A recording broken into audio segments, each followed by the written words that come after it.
tiny heart. Okay, let's see. Tanya, should I make 2 hearts or 1 big heart? 2 hearts. And what do you need?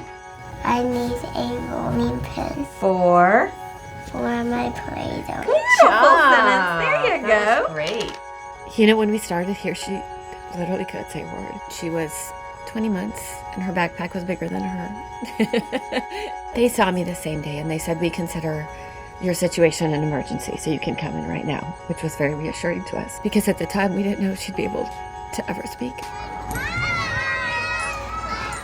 I really liked the center's mission. I loved how they focus all their efforts on teaching children with hearing loss to listen and speak. I always knew that I wanted to be a teacher, but once I learned more about deaf education and specifically oral deaf education, I really wanted to expand my knowledge, and I knew that the center was the place to go. The center is the only place in Houston that offers spoken language outcomes to children who have hearing loss. We found that personal connection really lends itself well to the kind of atmosphere that we have here at the center where it's a family. And they said that our approach is to help these kids hear and speak because that's just the way the world works.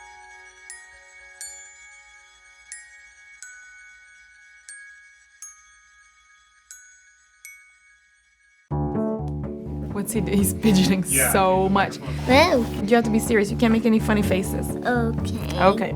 Jude's family came to the center once they found out that he had hearing loss. We sat down with them and went over all his communication options with both his mom and his dad. We play games and we make sounds and we practice what? S and Z's. After hearing all those communication options, they decided they wanted to pursue an auditory verbal approach for Jude and help him become a successful listener. The Jumpstart to Listening program is the first step really to figuring out with certainty that he was actually fully deaf. Babies, once they have their hearing tested in the hospital, just receive a pass or a fail. So the mom doesn't know whether or not their child is hearing impaired unless they return for the diagnostic test. The ABR is called an auditory brainstem response test, and that's the piece of equipment that allows us to determine the child's type of hearing loss as well as the severity. Once the child fails their hearing test in the hospital, we need to determine what caused it and then what we can do to help correct that hearing loss. They'll fit kids with hearing aids that gives them the opportunity to see if they'll work, if they'll have any response to the sound. He's been really independent with his implants. He was probably about 4 or 5 whenever he could do everything completely on his own. He's in a mainstream classroom. The only listening device that he has other than his cochlear implants are an FM system. He's just in class like everybody else, right? When I started, the children would wear giant processors on their bodies, and now they have these tiny little cochlear implants next to their ear. This is my implant. It goes on my ear. It was on my ear. You put 2 children next to one another, a normal hearing child and a hearing impaired child with a cochlear implant that received timely intervention services and access to spoken language. You wouldn't be able to tell which child was deaf and hard of hearing. His future is bright, and it's whatever he chooses it to be. Do you agree? Yes.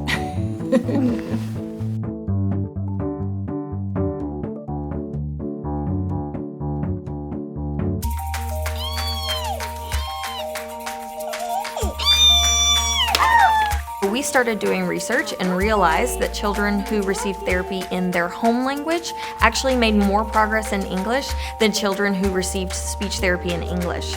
I'm Manuel Garcia, ese es mi papá, y yo soy en grado 5. His first evaluation was in Spanish because at that time he was speaking more Spanish than English. What kind of dinosaurs do you like to play with? I like to play all kinds of dinosaurs. Oh, you do? Okay. Sometimes they give you flashcards with the words on them, they make you pronounce them. Sometimes you have to fill in the word, what is the animal. You have to fill it in Spanish, or sometimes fill it in English. Mira estos niños, ellos tienen calor. Cuéntame un cuento sobre estos niños.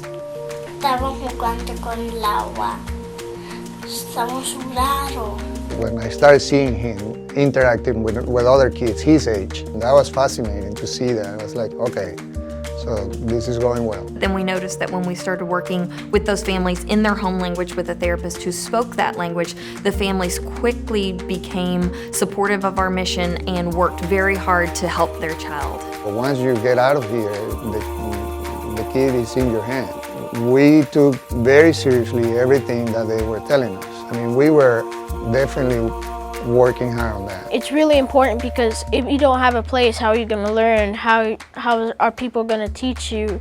So it's a really good thing that this place exists. Over the past 10 years, we've seen a large growth in our bilingual program. We've also seen the start of our Houston Right Care Parent Infant program. Abby was the first child ever to participate in it. Funds were donated for Abby to have speech therapy at the center without us having to pay for it out of our pocket. Early intervention for these babies is key.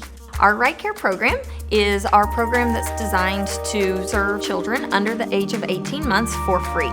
A lot of times the middle class, we have insurance, but a lot of times insurance companies don't want to pay for hearing aids, they don't want to pay for implants. And then having a large family, 6 people in our family, the money does play a big role. Part of the Jumpstart to Listening grant was to provide free hearing aid technology for all children, regardless of their socioeconomic background. I told my husband I would have lived under a bridge if it meant Abby could have the equipment that she has. Our Right Care Parent Infant program and our bilingual program are unique services to the center. There's no place else in Houston that these families can go to either get free therapy or to get therapy in their home language following an auditory verbal therapy approach. We would have kids waiting to get into the school because they're jumping through hoops to get through a process. These new programs or continued programs have really allowed parents to enroll in the school much faster, getting them in much younger, and they can graduate sooner, close that gap, and get the support that they need. My first question was, what do you mean you teach kids to speak? Do you mean talk? And they said yes, using different devices that are suitable for them. The children use speech. At the end of the day, I had gone in to my principal's office and I resigned my teaching job. And we moved to Houston. The Center for Hearing Speech gave me an understanding of who I am, gave me an understanding I'm a deaf child with cochlear implants, and that there is a world out there to explore. We see our graduates go into their local public school, private school, magnet school, charter school, whatever best suits their needs. I will be graduating with an associate's degree, and along with my high school diploma, I figured why not get 2 years of college and get that out the way. I plan on becoming a speech pathologist. Our goal for each child is to close that gap and to be able to hold conversations with their typical hearing peer and learn in a normal classroom. You know, that Michael and Jody and Rima and Eleanor and Javia and Renee, Maggie, they were our family. It was actually my first home where I felt like I was really accepted, and it's just they really believed in me along with my mom, and they just showed me I can do what I want to do. When Vanya was little, it was overwhelming for her to come to school. And the teachers would carry her back every morning and email me and call me and indulge in all my protective mom freaking out moments throughout the day. They were very personable. They were very private. The staff here is, for one, they are very capable, always well prepared. Every time I got here, everything was ready. They knew what they had to do. They knew their curriculum. They knew where he was. They knew what they had to do that day. They've helped us through every single process of how to apply to schools, what to know about the school. And Lindy's come with us for her testing just so that she would feel comfortable. They're angels here, they really are. I can put myself in their shoes and put myself in that classroom and really think through what that child is going to need to be successful in each of those settings. Are you in kinder or are you in pre-K this year? Kinder. As of last September, and I still remember when Amy sent me the email, she met all her hearing and speaking goals for a 4-year-old without hearing loss, which is just monumental because it was 2 years after she was implanted. She is where she is today because of the center, for sure. Definitely speech therapy has grown. I know they have a lot more therapists than they used to have on staff. We are fortunate enough to be seeing anywhere between 55 to 65 new patients a month. Last year, we saw over 1,300 children. We've had an extreme growth in our toddler enrollment. It means that we're getting the children in younger, and we've also seen a trend in enrollment where they're graduating at an earlier age. The future for the Center for Hearing and Speech is very bright. I would think that the only thing that may be holding us back at this time is we're just about to bust at the seams. So just the number of staff to keep up with all the new patient referrals. The Melinda Webb School could not do what we do without the support of our fabulous PTO, my very flexible teaching staff, our corporate sponsors, and our many volunteers. We want to try to make hearing loss no longer a disability. That's our main goal for them, is that they can live their life despite their hearing loss. What do you always tell me you want to be? What kind of an engineer? Oh, a computercal. A computercal engineer. He's got it all figured out. I want to be a doctor when I grow up. Sky's the limit, whatever she wants to do. A pharmacist. She decided she wants to be a pharmacist.